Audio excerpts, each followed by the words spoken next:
Montana Territory, 1878. The sky stretched endless above the small town of Redemption Creek, painted in shades of amber and gold as the sun dipped behind the jagged mountain peaks. Zachary Tanner adjusted his worn Stetson, squinting at the silhouette of the town ahead. Another settlement, another chance to disappear. That was how a man survived out here, alone, unburdened, unattached. The West had taught him that lesson through blood and heartache. At 26, Zach had already lived several lifetimes worth of struggle. His lean, muscular frame bore the evidence of years working cattle, his sun-bronzed skin weathered despite his youth. Though handsome with his square jaw and striking blue eyes, he kept his expression carefully neutral, a defense against a world that had shown him little kindness. A light stubble shadowed his jawline, the result of days on the trail. "No sense getting comfortable," he muttered to his dun-colored gelding as they approached the town limits. "Just supplies and maybe a warm meal, then we'll be moving on." The horse nickered softly, perhaps in disagreement, but Zach paid it no mind. His philosophy was simple and had kept him alive. Form no attachments, trust no one, move before trouble finds you. Love and connection were luxuries men like him couldn't afford. Not in this unforgiving land where even the strongest bonds shattered under the weight of frontier hardship. What Zach truly wanted was simple enough money to buy a small spread somewhere isolated where he could run a few cattle and answer to no one. What he told himself he didn't need was the companionship that made other men weak, vulnerable to loss. He'd seen too many good men broken by grief after losing wives and children to disease, violence, or the simple cruelty of frontier life. As he rode down the main street, the usual array of frontier establishments lined his path: general store, saloon, blacksmith, small church, and a handful of other buildings comprising the heart of Redemption Creek. Nothing to distinguish it from a dozen other towns he'd passed through, which suited him fine. Anonymity was safety. The town seemed oddly quiet for early evening, most of the activity centered around a gathering near the church. Curious despite himself, Zach guided his horse closer, maintaining a cautious distance as he observed what appeared to be a funeral procession dispersing. Black-clad figures moved away from a fresh grave in the small cemetery adjacent to the church. At their center walked a woman whose presence caused a strange hush to fall over those nearby. Even from a distance, Zach could see heads turning to watch her, expressions hardening into something that made the hair on his neck stand up. The woman walked alone, a solitary figure in black, her head held high despite the weight of obvious scorn directed her way. Something about her solitary dignity against the wall of silent hostility struck him.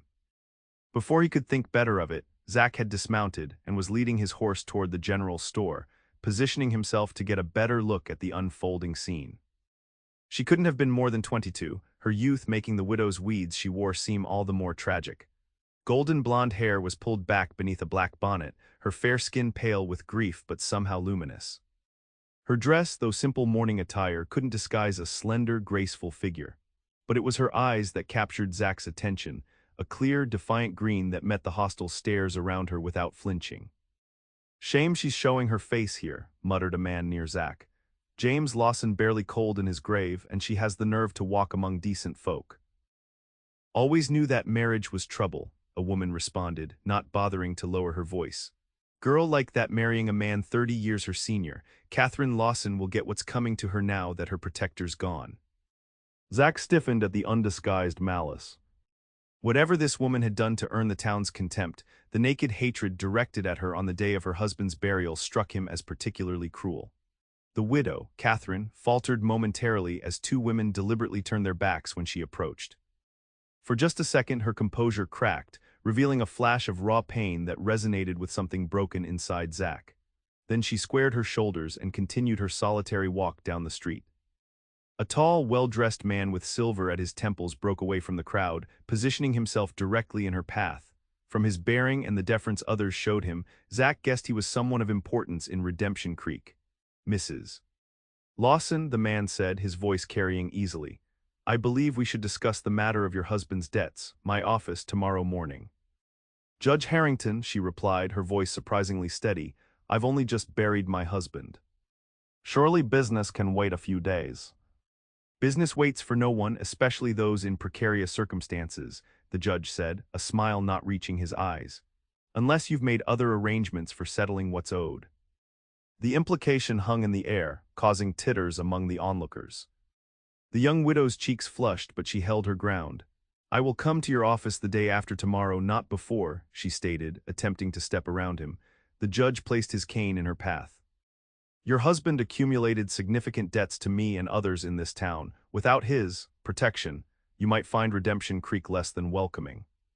Something snapped in Zach's usually carefully guarded demeanor. Before he could question the wisdom of his actions, he found himself stepping forward, leading his horse toward the confrontation.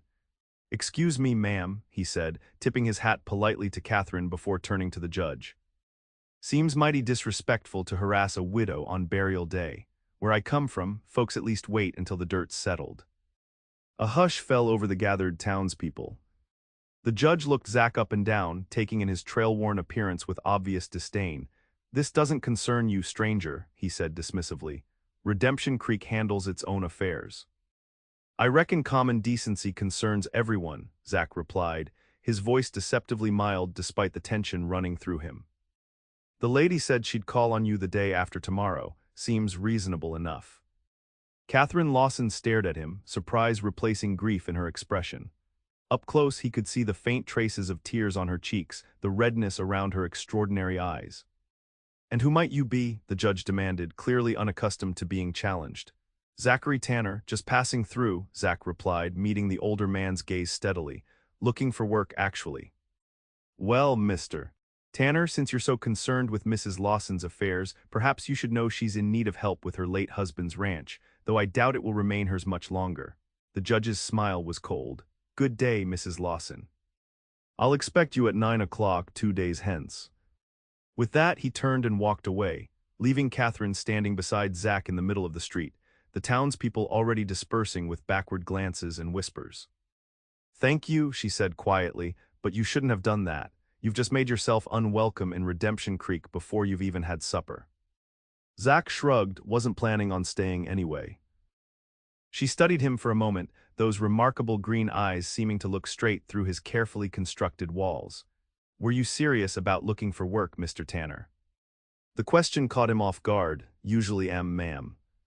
Can't say I was planning on ranch work just now, though." Catherine Lawson glanced around at the not-so-subtly watching townsfolk, then back to Zach. "I could use a capable hand at the Double L. Just until I sort things out." She paused, then added with quiet dignity, "I can pay fair wages despite what Judge Harrington implied." Every instinct that had kept Zach alive warned him to decline, to mount up and ride out of this town with its undercurrents of hostility and secrets. Getting involved with this woman's troubles could only lead to complications he didn't need. "I appreciate the offer, Mrs. Lawson, but—" "You don't know me or my situation," she interrupted. "And from what I just witnessed, you're wise to be cautious, but I'm offering honest work for honest pay." She lowered her voice, "And whatever you've heard or might hear, I'm not what they say." Something in her voice, pride mixed with desperation and genuine dignity, gave him pause. The smart play was to walk away.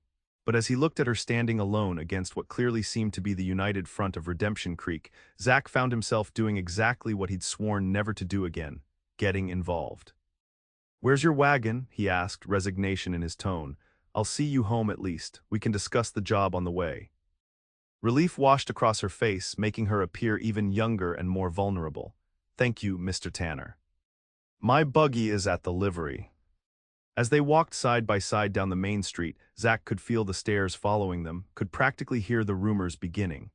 He kept his expression neutral, but inwardly he was already questioning his decision. There was clearly more to Catherine Lawson and her situation than a simple case of a young widow facing financial difficulties.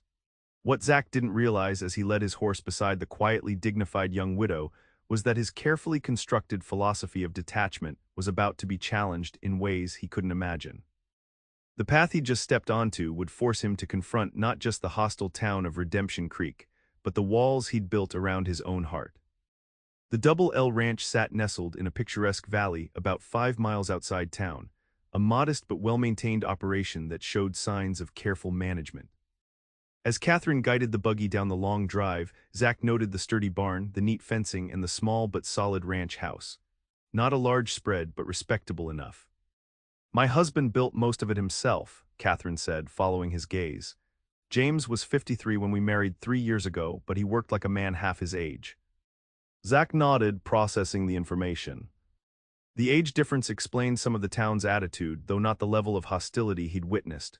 What happened to him? He asked, keeping his tone neutral. Catherine's hands tightened on the reins. Heart failure 2 weeks ago. He'd been having pains for months but refused to slow down. She swallowed visibly. He was a good man, Mr. Tanner, despite what people in town might say. As they approached the ranch house, an older woman emerged onto the porch, her weathered face creased with concern. Behind her stood a young boy of perhaps 12, watching their approach with undisguised curiosity. "That's Mrs. Abernathy, our housekeeper," Catherine explained, "and her grandson Timothy. They live in the small cabin behind the house, there. They're the only ones who stayed after James died. The ranch hands all quit the day after." Zach frowned, all of them. Why? Catherine brought the buggy to a stop before answering. "Because Judge Harrington told them I wouldn't be able to pay them and that the ranch would be foreclosed within the month." Her voice was bitter. "He was quite thorough in making sure I'd have no help." As they climbed down from the buggy, Mrs. Abernathy hurried forward. "Thank the Lord you're back safe, Mrs. Lawson. I was worried with how those vultures in town have been circling." She eyed Zach suspiciously. "And who might this be?" "Zachary Tanner, ma'am," Zach answered, tipping his hat respectfully. "Mrs. Lawson has offered me work." The housekeeper's eyebrows shot up. "Has she now? And what do you know about cattle ranching, Mr. Tanner?" "Enough," he replied simply. "Work spreads from Texas to Montana." Mrs. Abernathy studied him for a long moment before giving a curt nod. "Well, you'll be the first help we've had since those cowards ran off. There's a bunkhouse out back, though it's empty now. I've kept it clean at least."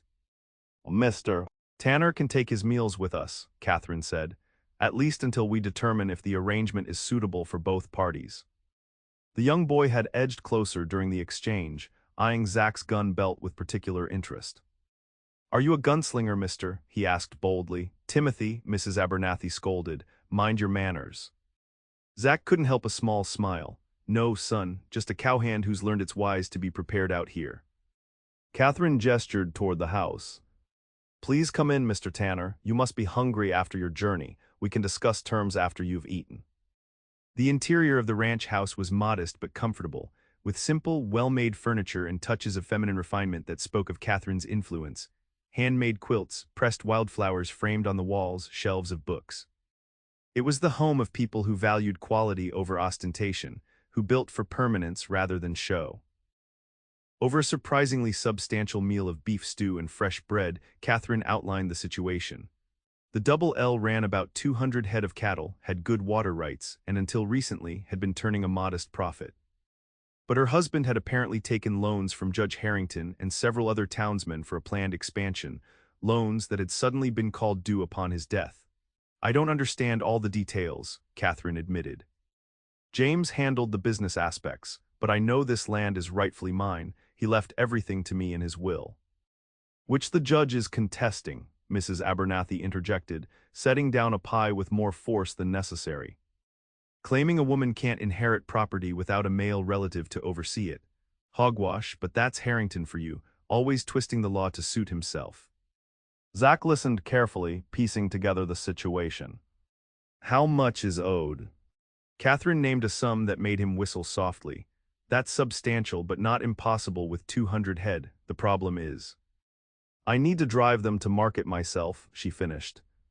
"And I can't do that alone." "Why not sell to a buyer who'll come here?" Zach asked. Mrs. Abernathy snorted. "Because Judge Harrington has scared off any potential buyers," told the Mrs. Lawson's claim to the cattle is in dispute. Zach was beginning to understand the trap Catherine was in. Without help, she couldn't get her cattle to market. Without selling the cattle, she couldn't pay the debts. And without paying the debts, she'd lose the ranch to Harrington. "There's something else you should know," Catherine said quietly after Timothy had been sent outside. "The town's attitude toward me isn't just about my marriage to an older man." She hesitated, then continued with obvious difficulty. "Before James married me, I worked at the Silver Bell." Zach kept his expression neutral, though inwardly he was surprised. The Silver Bell was the type of establishment found in every frontier town, part saloon, part something else entirely.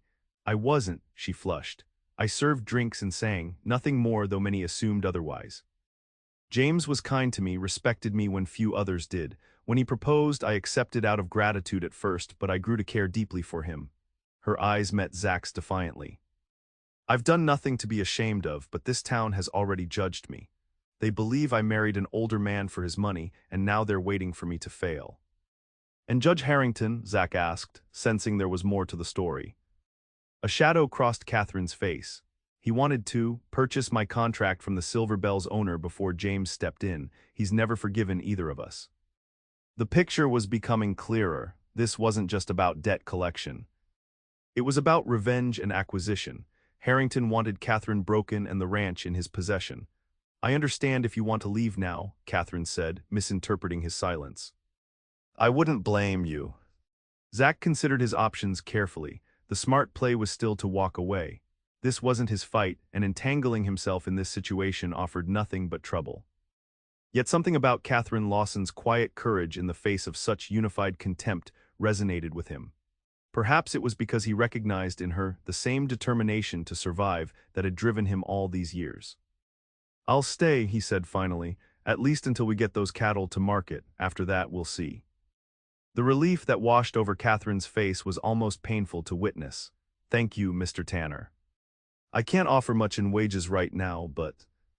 We can settle that after the cattle sale, he interrupted.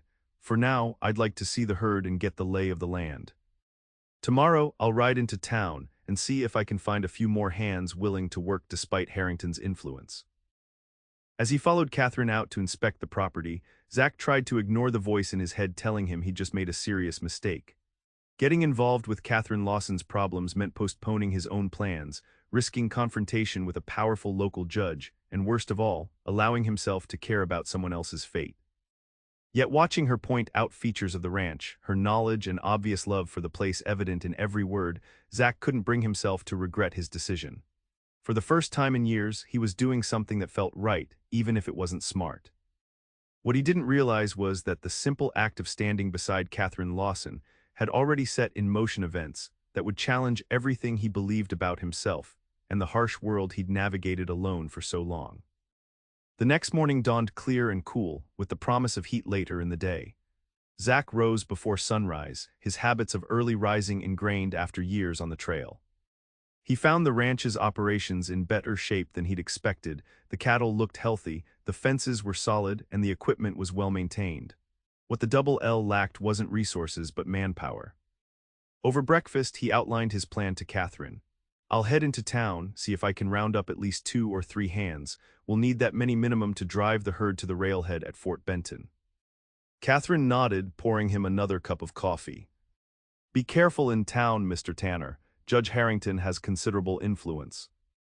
I've dealt with men like him before, Zach replied, though privately he wondered if that was entirely true. There was something particularly venomous about Harrington's hostility toward Catherine that went beyond typical frontier power plays. The ride into Redemption Creek gave Zach time to consider his approach. Finding cowboys willing to work wouldn't normally be difficult. There were always men looking for employment. The challenge would be finding men willing to defy Harrington's apparent decree that Catherine Lawson was to receive no help. The town looked different in the clear light of morning, less menacing but no more welcoming. Zach tied his horse outside the general store, figuring it was as good a place as any to gather information without drawing immediate attention. Inside, he browsed casually while listening to the conversation between the proprietor and a customer, local gossip that might give him insight into the town's dynamics. He didn't have to wait long. Shocking display at the funeral yesterday, a woman was saying. That Tanner fellow inserting himself where he doesn't belong makes you wonder what Mrs. Lawson promised him. The storekeeper, a thin man with spectacles, nodded sagely. Judge Harrington was quite upset, said the stranger had no respect for local customs. Local customs, the woman scoffed. As if that girl deserves any respect after how she trapped poor James into marriage. Everyone knows women from her background are only after one thing. Zach had heard enough. He approached the counter with the few items he'd selected, meeting the storekeeper's suddenly wary gaze directly. Morning, he said pleasantly. I need supplies for the Double L Ranch, Mrs. Lawson gave me a list. The woman customer drew in a sharp breath and excused herself, hurrying from the store. The storekeeper's expression grew guarded. I'm sorry, Mr. Tanner, but I extend credit only to established customers. Mrs. Lawson's account has been suspended due to her husband's outstanding debts. I'll pay cash, Zach replied, placing coins on the counter, and I'll need everything on this list. The Double L is driving cattle to market next week, and will need provisions. The storekeeper hesitated, clearly torn between potential profit and whatever pressure Harrington had applied. Finally, commerce won out. Very well. It will take some time to gather everything. That's fine, I'll return later. Zach paid for his personal items and stepped back onto the street, his suspicions confirmed. Harrington had indeed been methodical in isolating Catherine. His next stop was the saloon. If there were cowboys looking for work, that's where they'd be. The Silver Bell was a substantial two-story building, more elaborate than most establishments in a town this size. Inside, despite the early hour, several tables were occupied by men nursing beers or playing cards. Zach ordered a beer he didn't intend to drink and casually surveyed the room. After a few minutes, he approached a table where three men who had the unmistakable look of cowboys sat playing poker. "Gentlemen," he said by way of greeting, "I'm looking to hire hands for a cattle drive. Good pay starting immediately." The men exchanged glances, and the oldest of the three, a weathered man with a gray-streaked beard, spoke up. "What outfit?" "Double L Ranch," Zach replied, watching their reactions carefully. As he expected, their expressions changed instantly. "Widow Lawson's place?" the youngest asked, clearly uncomfortable. "Look, stranger, we ain't interested in crossing the judge." "I'm offering $15 a week, plus a bonus when we reach Fort Benton," Zach countered, naming a sum well above the going rate. The men looked tempted, but the oldest shook his head firmly. "Not worth it. Harrington has a long memory and lots of friends. You'd be smart to ride on, mister." Zach was about to respond when a voice spoke from behind him. "I'll take that job." He turned to find a young man, perhaps 20, with an eager expression and clothes that had seen better days. Beside him stood an older man with similar features, clearly related. "We both will," the older one added. "I'm Elias Morgan, this is my son Samuel. We've been looking for work since our farm went under last month." "You know whose ranch it is?" Zach asked bluntly. Elias nodded. "Don't much care about town politics. We need the work, and my boy and I know cattle." Relieved but cautious, Zach studied them. They looked capable enough, and beggars couldn't be choosers.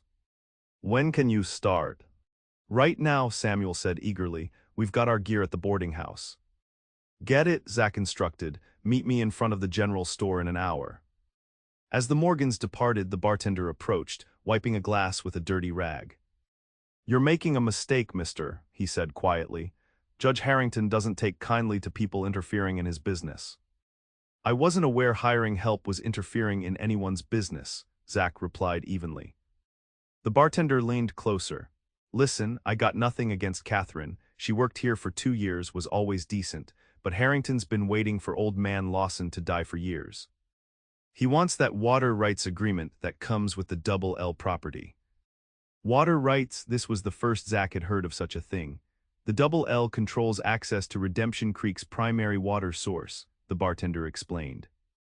"James Lawson negotiated a 50-year agreement with the town founding fathers that's up for renewal next year. Harrington wants control of that negotiation. He's been buying up properties all over the valley." The picture was becoming clearer.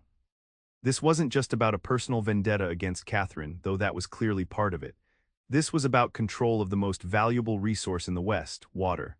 "Appreciate the information," Zach said, leaving his untouched beer and a generous tip. As he stepped back onto the street, Zach nearly collided with Judge Harrington himself, flanked by two men whose bearing screamed hired muscle rather than law enforcement. "Mr. Tanner," Harrington said with a cold smile, "I understand you're attempting to recruit workers for Mrs. Lawson's operation." "Just doing my job," Zach replied mildly, though he shifted slightly to ensure his right hand was unobstructed. "I feel obligated to warn you that you're involving yourself in a losing venture. Mrs. Lawson will be forced to sell the ranch to cover her debts. Anyone who works for her is unlikely to be paid." Zach maintained his casual stance despite the tension crackling between them. "Seems to me that's my risk to take, Judge." Harrington's smile thinned. "You're not from around here, Mr. Tanner. You don't understand how things work in Redemption Creek. This is a respectable community with standards." Catherine Lawson's kind has no place here now that her protector is gone. Her kind, Zach repeated, a dangerous edge entering his voice. You mean widows trying to keep their property? Don't play naive, cowboy. Everyone knows what she is, a saloon girl who seduced an old man for his money. She belongs back at the Silver Bell where she can serve her natural purpose. Harrington's insinuation was unmistakable. Something dark and protective unfurled in Zach's chest, a feeling he hadn't experienced in years. With effort, he kept his voice level. I don't much care for how you talk about my employer, Judge. Your loyalty is admirable if misplaced, Harrington replied. I'm offering you friendly advice. Ride out now and there's no hard feelings. Stay and you'll regret tangling with me. One of Harrington's men shifted his coat to reveal a pistol grip, making the threat explicit. Zach had faced down men with guns before and knew that escalating now would only make things worse for Catherine. Instead, he tipped his hat with mock politeness. Appreciate the concern, Judge, but I've already accepted Mrs. Lawson's offer. Now if you'll excuse me, I've got supplies to collect. He stepped around the trio, maintaining an awareness of their positions as he walked away. He could feel their eyes boring into his back, but no move was made to stop him. For now, the encounter confirmed what Zach had suspected. Harrington wasn't just another frontier power broker throwing his weight around. There was something personal in his vendetta against Catherine, something that went beyond business interests. The revelation about the water rights added another dimension to the conflict, one that explained the town's unified front against the young widow. By the time Zach finished collecting supplies and met the Morgan father and son, he had formulated a rough plan. They would need to move quickly to gather the cattle, drive them to market, and secure enough money for Catherine to pay off the most pressing debts before Harrington could find another way to block them. What Zach didn't fully acknowledge, even to himself, was how quickly Catherine Lawson's problems had become his own. His usual policy of detachment was crumbling in the face of her quiet dignity and the naked injustice of her situation. For the first time in years, he found himself genuinely caring about someone else's future. As they rode back to the Double L, Zach's mind kept returning to the fierce protectiveness he'd felt when Harrington had disparaged Catherine. It was a dangerous feeling, one that could cloud judgment and lead to mistakes. Yet he couldn't entirely regret it. The irony wasn't lost on him. He'd spent years convincing himself that remaining unattached was the only way to survive the harsh realities of the frontier. Now, barely 24 hours after meeting Catherine Lawson, he was already breaking his own most fundamental rule. The next week passed in a blur of activity at the Double L Ranch. With the help of the Morgans, who proved to be excellent hands, Zach threw himself into preparing for the cattle drive. Catherine worked alongside them from dawn until dusk, displaying a knowledge of ranching operations that impressed even Zach. My father ran cattle in Colorado before he died, she explained when Zach commented on her skill with horses. I grew up on a ranch much like this one. How did you end up at the Silver Bell? He asked before he could stop himself. Catherine didn't take offense at the direct question. My father lost everything in a banking panic when I was 17. He died shortly after. I had no family, no money, and few options. Her voice remained matter-of-fact without self-pity. The Silver Bell offered a roof and meals. I served drinks, sang sometimes. It wasn't the life I wanted, but I survived. And then you met James Lawson, Zach prompted. A genuine smile softened her features. He came in for a drink after selling his cattle. He was kind, respectful. When he found out I could ride and knew ranching, he offered me a job as his housekeeper. Her expression grew distant with memory. After a few months, he proposed, said he was too old to waste time on courting rituals. You cared for him, Zach observed, hearing the affection in her voice. I did. Not in the romantic way of novels, perhaps, but with genuine respect and friendship. He gave me back my dignity, my place in the world. Her green eyes met his directly. Whatever Redemption Creek believes, I mourned him sincerely. Zach believed her. In the days they'd worked together, he'd seen nothing but honesty in Catherine Lawson. She was forthright about her past, unashamed of her marriage, and determined to honor her husband's legacy by preserving what he'd built. His admiration for her grew daily, along with a more complicated feeling he wasn't ready to examine too closely. Catherine was beautiful, yes, but it was her quiet strength that drew him, the dignity with which she faced adversity, the competence she displayed in running the ranch, the kindness she showed to everyone from Mrs. Abernathy to the newly hired hands. The day before Catherine's scheduled meeting with Judge Harrington, Zach found her on the porch after dinner, staring out at the last glow of sunset over the mountains. "We've made good progress," he said, leaning against the railing beside her. "Another 3 days and we'll be ready to move the herd." Catherine nodded, but her expression remained troubled. "Judge Harrington won't make it that easy. Tomorrow's meeting," she trailed off, wrapping her arms around herself despite the mild evening. "I'll go with you," Zach offered immediately. She shook her head. "That would only antagonize him further. I need to handle this myself." "Catherine," he said, using her first name for the first time, "Harrington isn't interested in fair dealing. You shouldn't face him alone." She turned to look at him, something unreadable in her expression. "Why are you doing this, Zach? You could have ridden on, found work elsewhere without all this trouble. Why stay and fight someone else's battle?" It was a question he'd been asking himself with increasing frequency.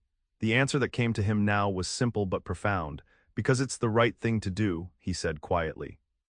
"And because you deserved better than to stand alone." For a long moment, they regarded each other in the deepening twilight. Catherine was close enough that Zach could see the faint freckles across her nose, smell the lavender soap she used. Something shifted in the air between them, a recognition of shared purpose that felt dangerously close to a deeper connection. Catherine broke the moment first, stepping back slightly. "Thank you for everything you've done already. Whatever happens tomorrow or after, I won't forget your kindness." As she turned to go inside, Zach fought the impulse to reach for her hand, to offer more than just practical assistance. Instead, he remained on the porch long after she'd gone, watching darkness claim the valley and wondering when exactly Catherine Lawson had begun to matter so much to him. The next morning, Catherine drove herself into town despite Zach's objections. She was dressed simply but with care, a dark blue dress that highlighted her fair coloring, her blonde hair neatly arranged beneath a modest hat. The outfit struck a perfect balance between respectability and practicality. "I'll be back by noon," she told Zach as she climbed into the buggy. "Please continue with the preparations. I need to prove to Judge Harrington that I'm serious about paying the debts." Zach nodded reluctantly. "Be careful. If you're not back by noon, I'm coming after you." The smile she gave him was worth the admission of concern. "I'm counting on it, Mr. Tanner." As he watched her drive away, Zach couldn't shake a sense of foreboding. Something about Harrington's determination to ruin Catherine suggested he wouldn't give up easily, especially now that she had helped preparing for the cattle drive. His instinct proved correct when Samuel Morgan rode in from checking the northern pasture, his young face creased with worry. "Mr. Tanner, there's a problem with the herd. About 30 head are missing from the north section." Zach swore under his breath. "Rustlers." Samuel nodded. "Looks that way, fresh tracks heading east toward the canyon." Zach made a quick decision. "Get your father. We'll track them down before they get too far. Those cattle represent a significant portion of what misses. Lawson needs to pay her debts." As they saddled up and armed themselves, Zach's mind worked through the implications. The timing was too convenient to be coincidence. Either Harrington had arranged the rustling to further weaken Catherine's position, or someone was taking advantage of the Double L's known vulnerability. Either way, recovering those cattle was now their top priority. Zach only hoped they could track down the rustlers and return before Catherine came back from town. The last thing she needed was another problem to face. Judge Harrington's office was located in the town's most imposing building, a 2-story brick structure that housed his legal practice, the sheriff's office, and the town council chambers. Catherine steeled herself before ascending the steps, remembering James's frequent advice: "Show no weakness to men like Harrington, they feed on fear." The clerk showed her into a well-appointed office where the judge sat behind a massive oak desk, flanked by 2 other men Catherine recognized as members of the town council. The presence of witnesses surprised her, but she maintained her composed expression as she took the offered chair. "Mrs. Lawson," Harrington began with false cordiality, "thank you for coming. These gentlemen are here to witness our discussion regarding your husband's outstanding debts." "I'm prepared to discuss payment arrangements," Catherine replied evenly. "As you know, I'm gathering the cattle for a drive to Fort Benton. Once sold, I'll have sufficient funds to cover most, if not all, of what's owed." Harrington's smile didn't reach his eyes, a commendable plan if somewhat optimistic. "However, there's been a development that complicates matters." He slid a document across the desk. This is a petition, signed by several of your husband's creditors, requesting immediate settlement of debts. Catherine scanned the document, her heart sinking as she saw the amounts and timeline demanded. This gives me only 3 days to pay in full. That's impossible, and you know it. The law is clear, Mrs. Lawson. When multiple creditors petition for immediate repayment due to concerns about asset liquidation, the court must consider their request. Harrington's tone was that of a man explaining something simple to a child. Given your unusual circumstances and lack of business experience, these concerns seem well-founded. Catherine felt anger rising in her chest. My unusual circumstances being that I'm a woman or that I once worked in a saloon. One of the council members shifted uncomfortably, but Harrington merely smiled. Both make your ability to successfully operate a cattle ranch questionable. However, I'm not unsympathetic to your situation. The sudden shift in tone put Catherine on alert. What are you suggesting, Judge? A solution that would benefit all parties. He leaned forward, steepling his fingers. I'm prepared to purchase the double L outright. The price would cover all outstanding debts with a small sum remaining for you two. Establish yourself elsewhere. And there it was, the trap he'd been laying since James's death, perhaps even before. You don't want the ranch, Catherine said slowly. You want the water rights agreement. A flicker of surprise crossed Harrington's face before he could mask it. The water agreement is certainly a factor. Redemption Creek is growing, and securing reliable water access is essential for future development. Development you happen to control significant interests in, Catherine countered, recalling James's frequent comments about Harrington's land acquisitions. My husband believed the current water arrangement was fair to both the ranch and the town. He wouldn't have wanted it changed to benefit just one man's investments. Harrington's facade of reasonableness slipped momentarily. Your husband is dead, Mrs. Lawson. His opinions no longer matter. What matters is that you're a woman with limited means facing substantial debts. My offer is more than generous given the circumstances. Catherine stood, gathering her courage. I decline your offer, Judge Harrington. I intend to drive my cattle to market and pay my debts legitimately. The water rights agreement will remain as my husband intended until its scheduled renegotiation next year. You're making a serious mistake, Harrington said, all pretense of kindness gone. That cowboy you've hired can't protect you or your interests. Men like him drift through, take what they want, and move on. The personal attack on Zach stung more than Catherine expected. Mr. Tanner is an honorable man who recognized injustice and chose to help, something this town seems to have forgotten how to do. Honor, Harrington scoffed. Ask your drifter where he was 2 years ago when the Wilson family was massacred outside Fort Laramie. Ask him what happened to the money he was paid to protect them. The accusation hung in the air, its implications clear. Catherine kept her expression neutral despite her inner turmoil. I'll expect official notification if you intend to proceed with this petition. Good day, gentlemen. She walked out with her head high, though her thoughts were in chaos. Harrington's accusation about Zach's past had been delivered with such specificity that it couldn't be dismissed as mere slander. Yet it contradicted everything she'd observed about the man who'd stood up for her when no one else would. As Catherine drove back toward the double L, her mind raced with conflicting emotions. She'd come to rely on Zach Tanner more than she'd intended, not just for his skills or protection, but for the quiet strength he represented. The possibility that he might not be the man she believed him to be was deeply unsettling. When she arrived at the ranch, however, a more immediate concern presented itself. Mrs. Abernathy ran out to meet her, agitation clear on her weathered face. Thank goodness you're back, Mr. Tanner and the Morgans rode out hours ago. Rustlers took some of the herd from the north pasture. They went after them, but there's been no word since. Catherine's personal concerns immediately gave way to practical ones. Rustlers in this area were often desperate men, dangerous when cornered. And if they'd taken enough cattle to justify the risk, it could derail their entire plan to pay off the debts. How many head were taken? She asked, already mentally calculating the impact. Samuel said about 30, maybe more, Mrs. Abernathy replied anxiously. Catherine's heart sank. 30 cattle represented a significant portion of what they needed to meet the minimum debt payments. Without them, even if they drove the remaining herd to market immediately, they might fall short. Did they say which direction the rustlers were heading? East toward Blacksnake Canyon, according to Samuel. Catherine made a quick decision. Saddle my horse, I'm going after them. You can't, Mrs. Abernathy protested. It's too dangerous. Mr. Tanner and the Morgans are already on their trail. And they might need help, Catherine countered. Besides, those are my cattle and my responsibility. I won't sit here waiting while everything I have is stolen from me by rustlers or by Judge Harrington. The older woman recognized the determination in Catherine's voice and didn't argue further. Within minutes, Catherine had changed into riding clothes, strapped on James's old revolver, and mounted her reliable bay mare. She'd grown up tracking cattle in Colorado's more difficult terrain.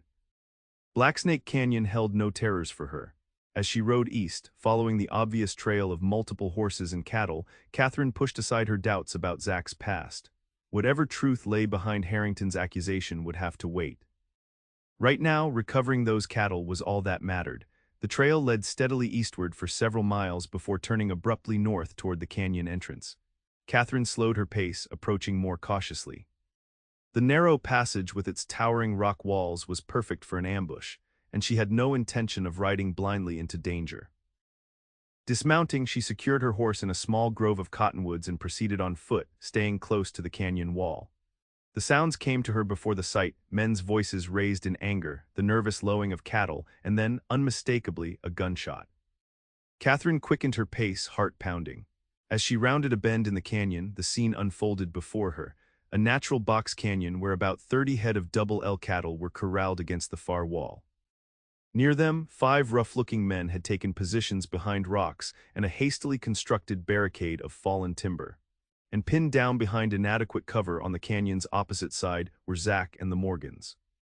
Even as Catherine watched, one of the rustlers fired again, the bullet splintering rock inches from Zach's head.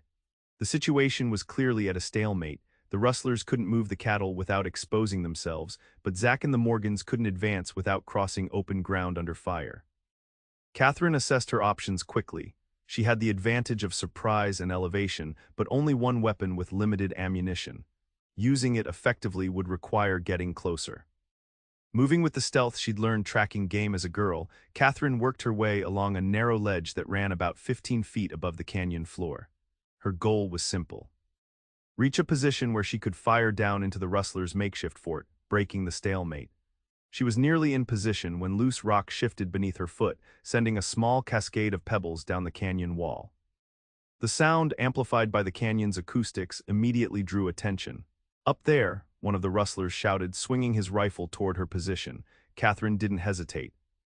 She fired twice in rapid succession, not aiming to hit but to force the men to take cover. "Zach," she called out, "move now." Her intervention created the opening Zach needed. He and Elias Morgan burst from cover, firing as they advanced toward the barricade. In the confusion, 2 of the rustlers broke and ran for their horses tethered at the canyon's far end. The remaining 3 fought with increasing desperation as their position deteriorated. One took aim at Catherine's exposed position on the ledge, but before he could fire, Zach's bullet found him.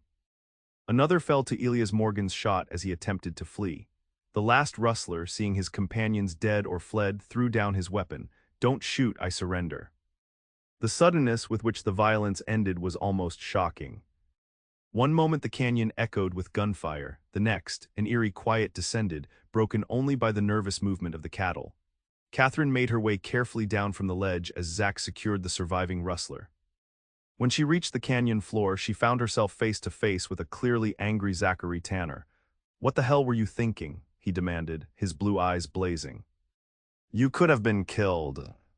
"I was thinking those are my cattle and you might need help," Catherine replied, refusing to be intimidated despite the adrenaline still coursing through her system. "We had the situation under control," Zach insisted, though they both knew it wasn't true. Catherine holstered her revolver with deliberate calm. "It didn't look that way from where I was standing. Besides, I'm not some helpless female to be protected, Zach. This is my ranch, my fight." Something in her steadfast gaze seemed to penetrate his anger. His expression softened slightly, concern replacing fury. "You scared 10 years off my life when I heard your voice." "Then we're even," she countered, "because I felt the same when Mrs. Abernathy told me you'd gone after armed rustlers."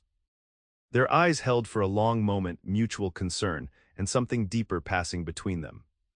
The tension might have continued if Samuel Morgan hadn't interrupted. Mr. Tanner, Mrs. Lawson, all the cattle are accounted for. Looks like they're unharmed. Catherine turned gratefully to the practical matter at hand. Good, let's get them back to the ranch before dark. As they began the process of gathering the cattle, Catherine noticed Zach examining the dead rustlers with unusual intensity. Something wrong? She asked, approaching quietly. Zach's expression was grim. I know these men. They're not local rustlers. They're hired guns from up north. Someone paid them to hit your herd. Harrington, Catherine said without hesitation. Most likely, Zach agreed. The question is how far he's willing to go. Rustling is one thing, hiring gunmen is another level entirely. He offered to buy the ranch today, Catherine told him. When I refused, he made threats. And she hesitated, uncertain whether to mention the accusation about Zach's past. And what? Zach prompted, sensing her hesitation. Catherine met his gaze directly. He said things about you, about your past. Something about a family named Wilson near Fort Laramie. All color drained from Zach's face, a reaction that confirmed her worst fears. I see, he said flatly, and do you believe what he said? I don't know what to believe, Catherine admitted honestly. I only know that you've shown me nothing but honor and courage since you arrived, whatever happened in your past. It's complicated, Zach interrupted, his expression shuddered, and not something I can explain quickly. After we get these cattle home safely, we'll talk. You deserve the truth before you decide if you still want my help. The ride back to the Double L was subdued, each lost in their own thoughts. The recovered cattle were integrated with the main herd without incident, but the day's events had cast a shadow over their preparations for the drive. After dinner, when Mrs. Abernathy and Timothy had retired and the Morgans were settling in the bunkhouse, Zach found Catherine on the porch again, a shawl wrapped around her shoulders against the evening chill.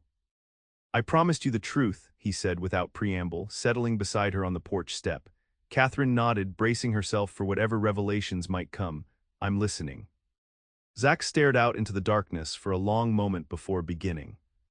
2 years ago, I was hired to guide and protect a family traveling from Fort Laramie to Oregon. James Wilson, his wife, and their 2 children.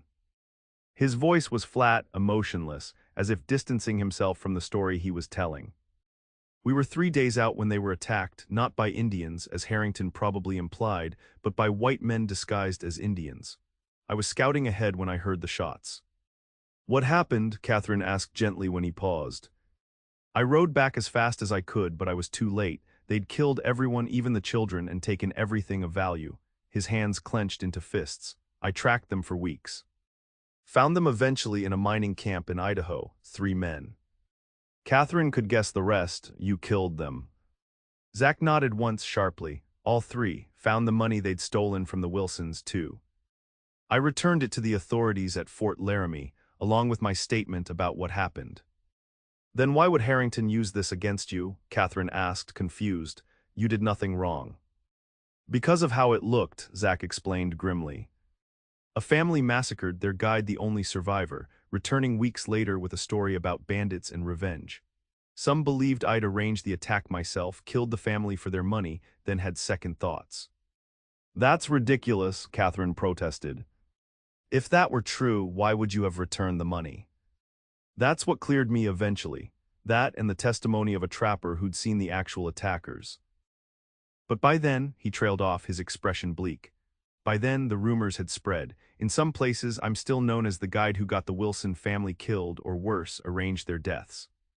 Catherine absorbed this, understanding now why Zach had chosen a life of constant movement, avoiding attachments. So that's why you were just passing through Redemption Creek. Partly, he admitted, it's easier to keep moving than to put down roots somewhere, only to have the past catch up again.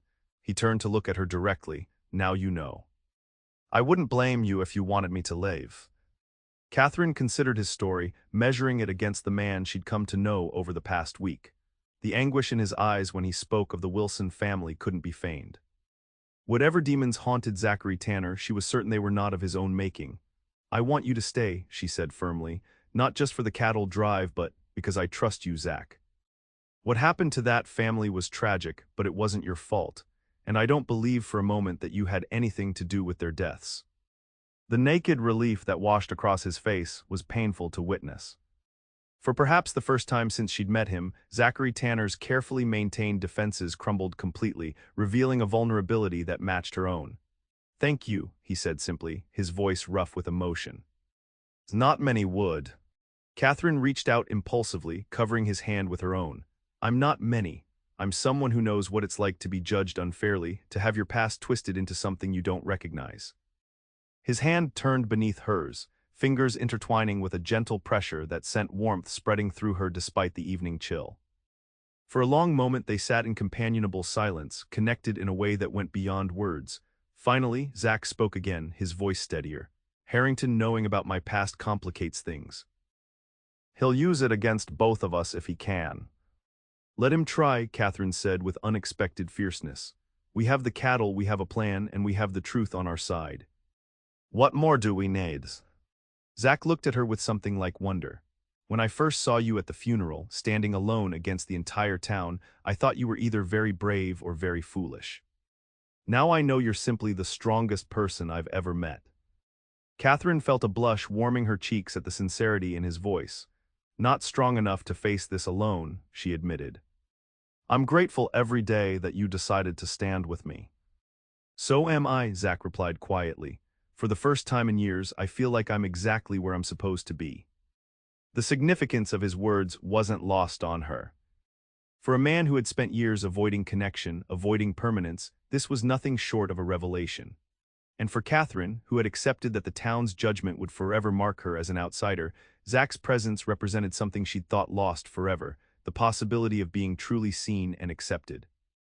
As they sat together under the vast Montana sky, a shared understanding passed between them.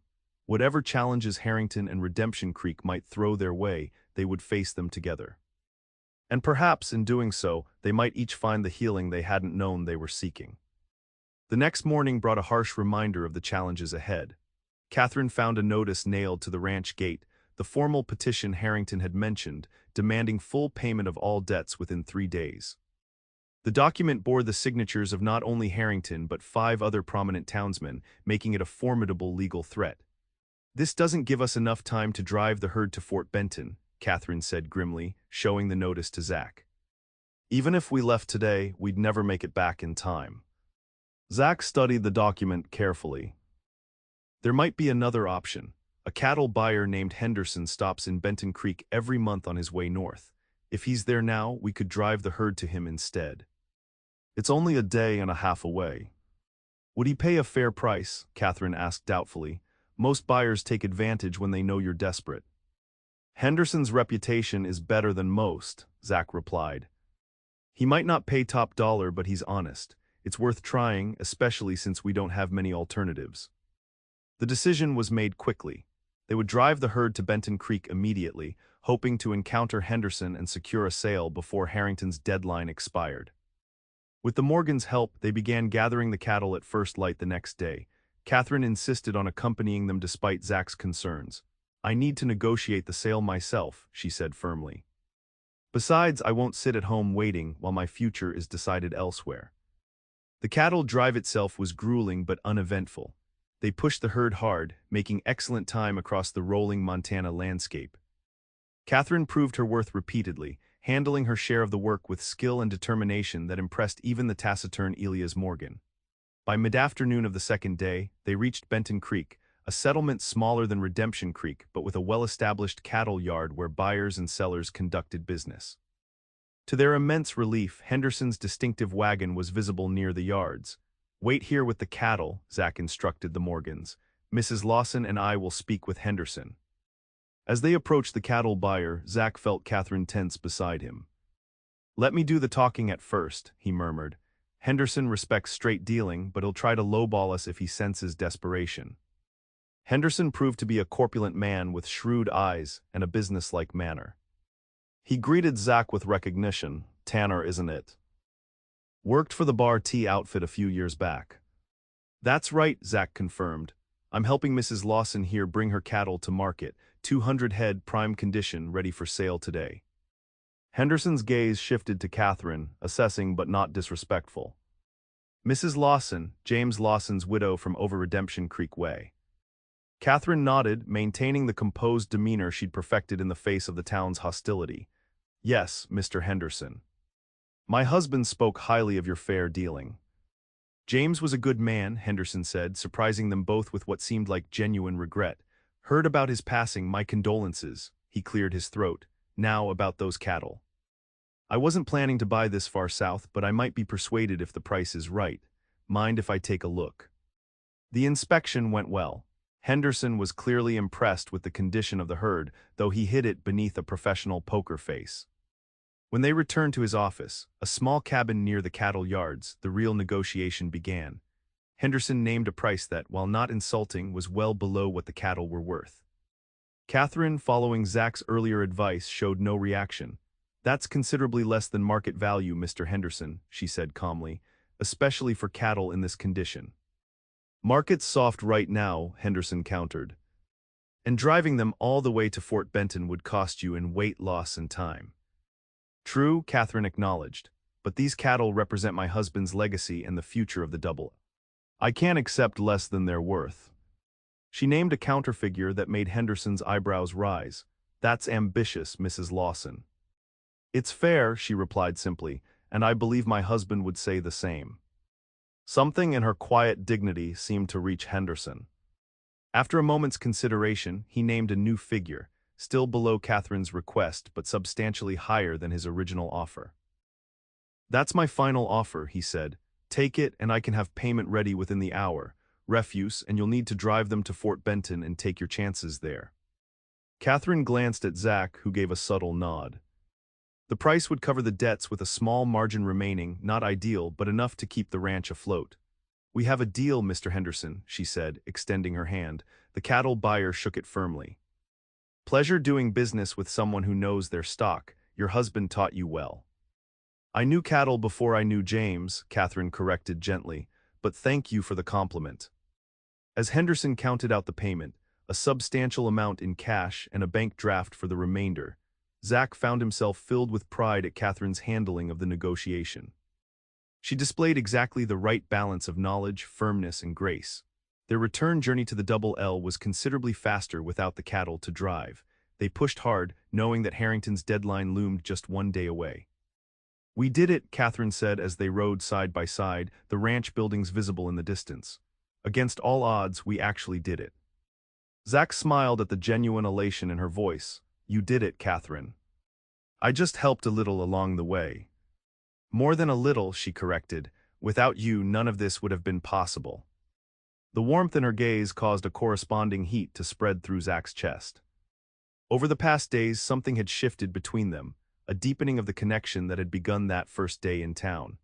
He found himself thinking of her constantly, admiring not just her beauty but her resilience, her kindness, her unwavering determination to forge her own path.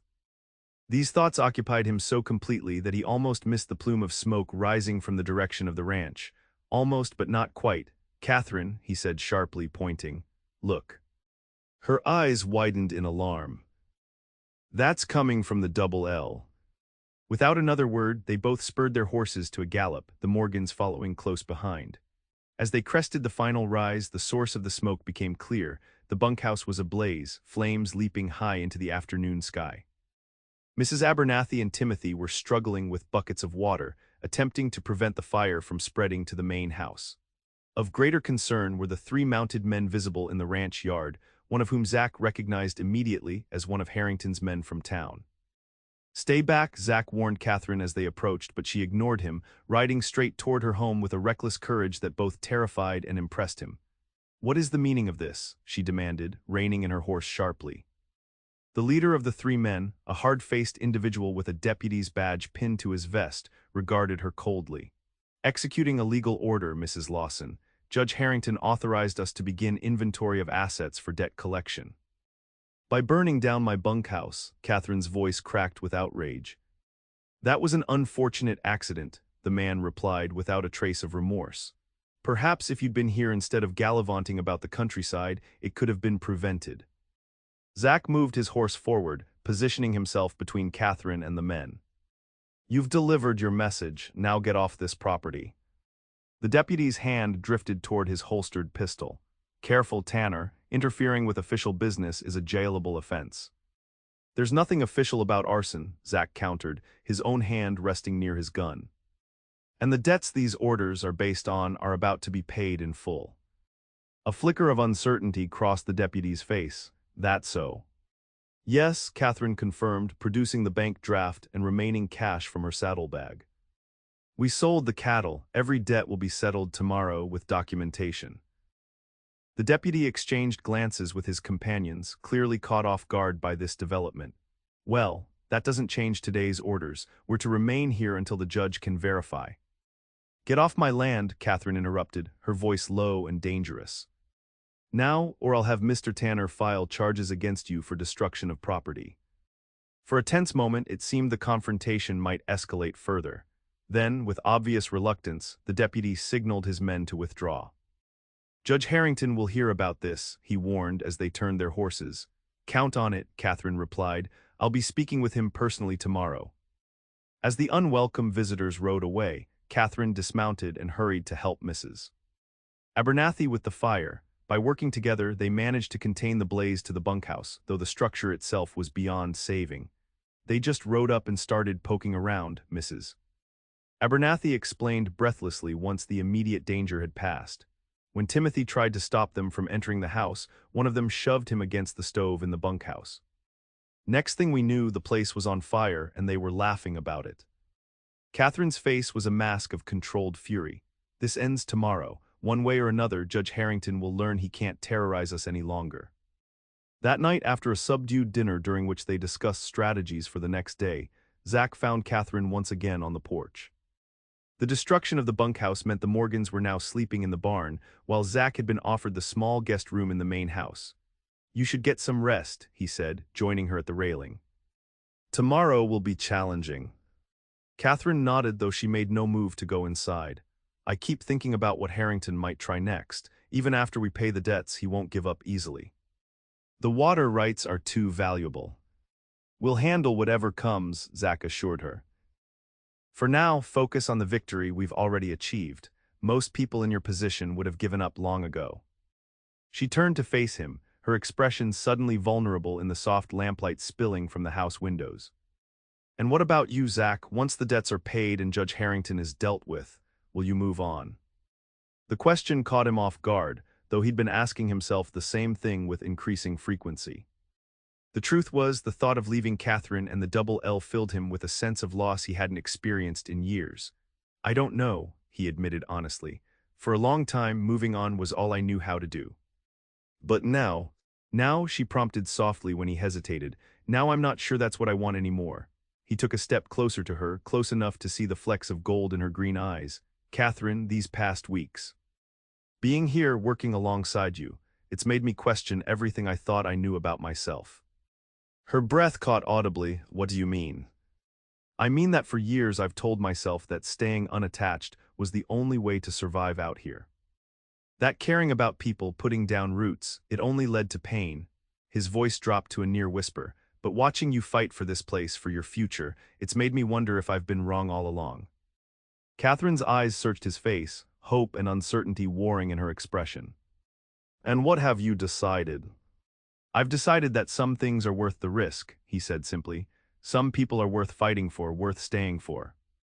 The words hung between them, their implication unmistakable.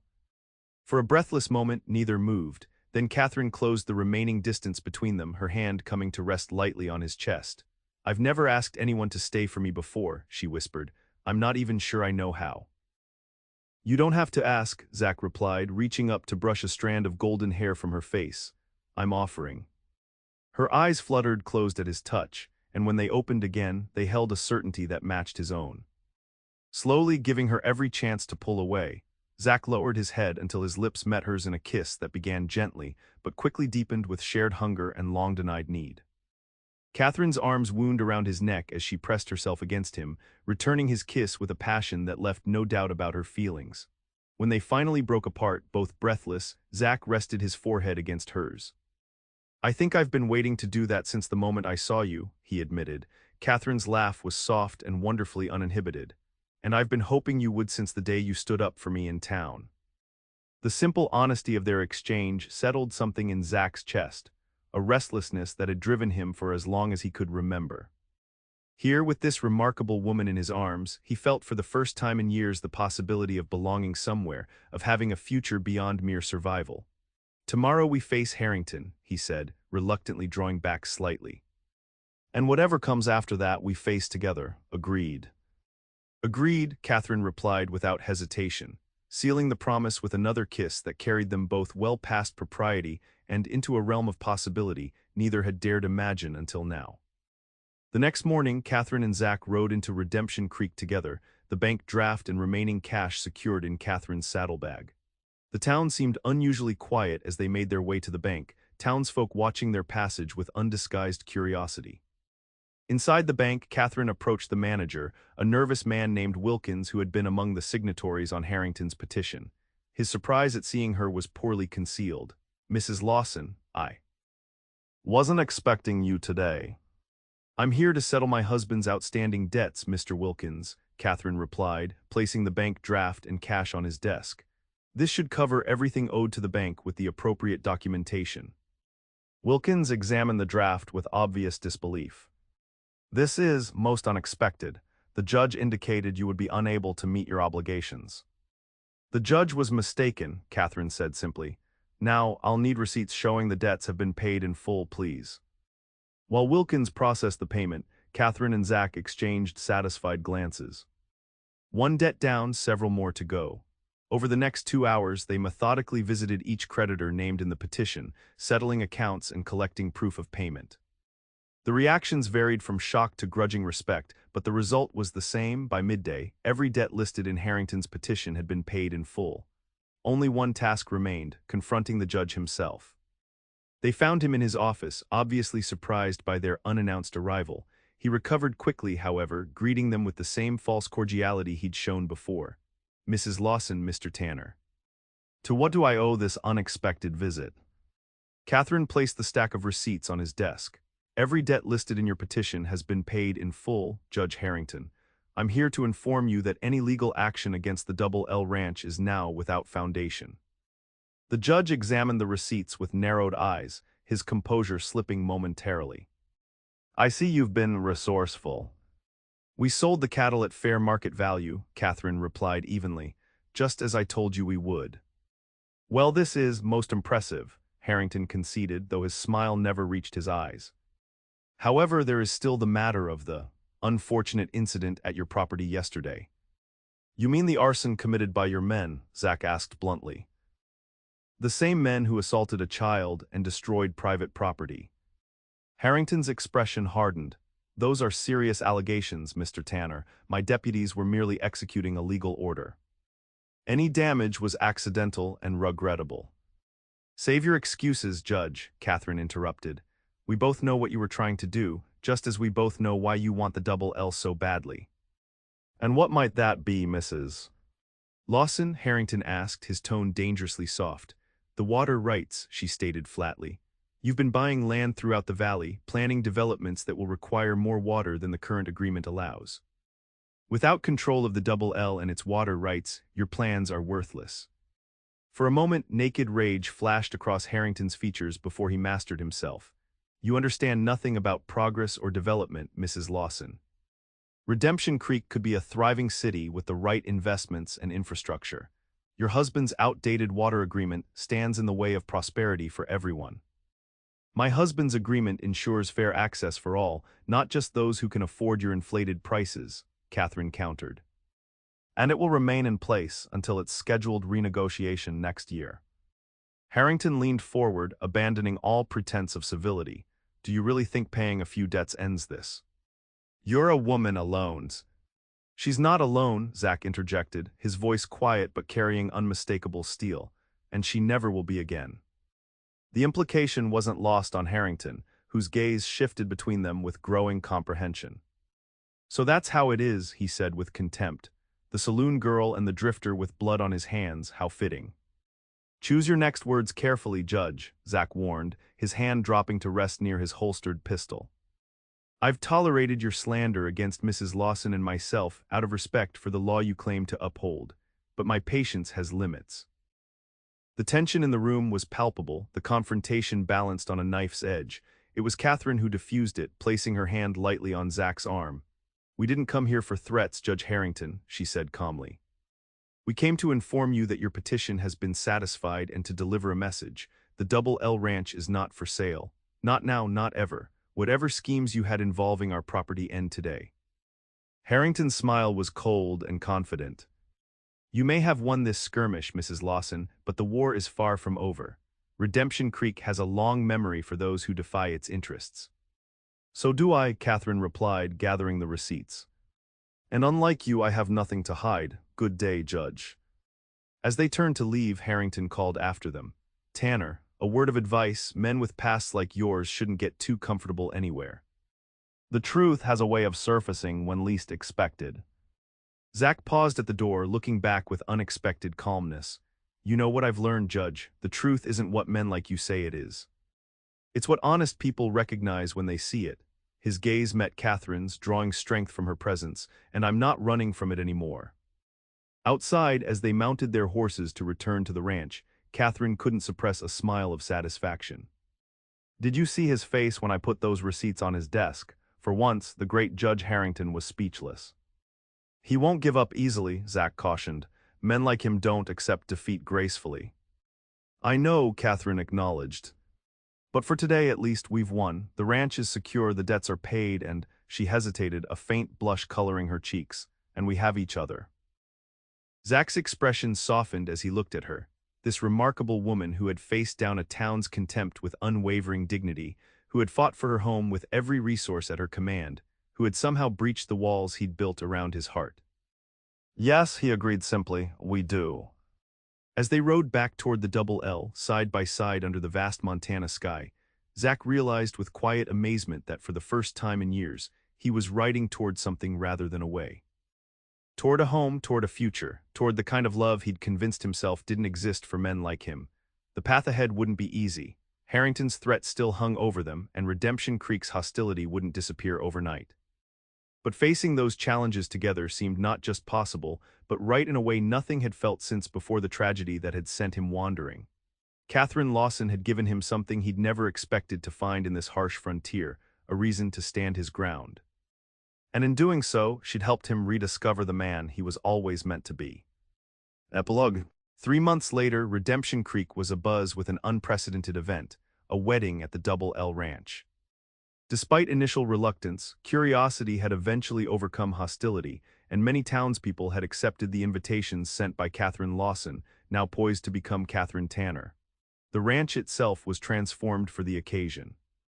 Lanterns hung from the porch and nearby trees, flowers adorned every available surface, and long tables laden with food awaited the guests.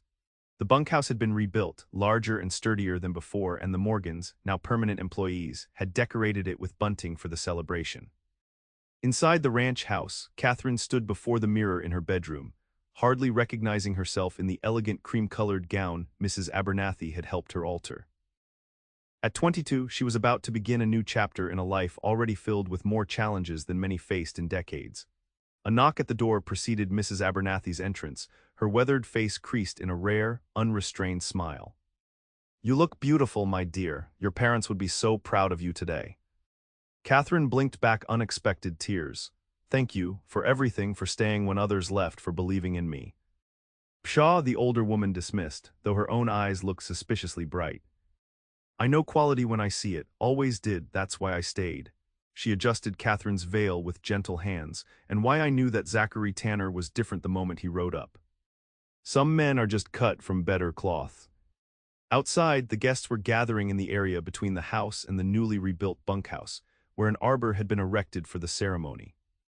Many were from neighboring ranches rather than Redemption Creek itself, though a few brave souls from town had made the journey, including, surprisingly, Henderson the cattle buyer, who had become something of an ally in recent months. Notably absent was Judge Harrington, whose influence had waned considerably following revelations about his land speculation and misuse of official powers. The accidental fire at the Double L had led to an investigation from the territorial authorities, and though the judge had avoided criminal charges, his reputation had suffered irreparable damage.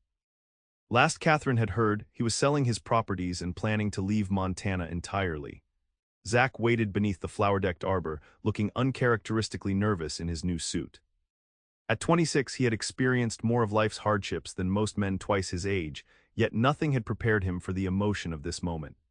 Beside him stood Elias Morgan as his best man, the older cowboy having become a trusted friend during the past months. When the music began, Timothy playing a surprisingly competent violin, all eyes turned toward the house. Catherine appeared on the porch, radiant in her cream gown, her golden hair arranged in an elegant style beneath the simple veil. Mrs. Abernathy walked at her side, serving as her matron of honor and symbolic family. Zach felt his breath catch at the sight of her. In the months since their confrontation with Harrington, Catherine had blossomed even further, her natural beauty enhanced by the happiness they'd found together.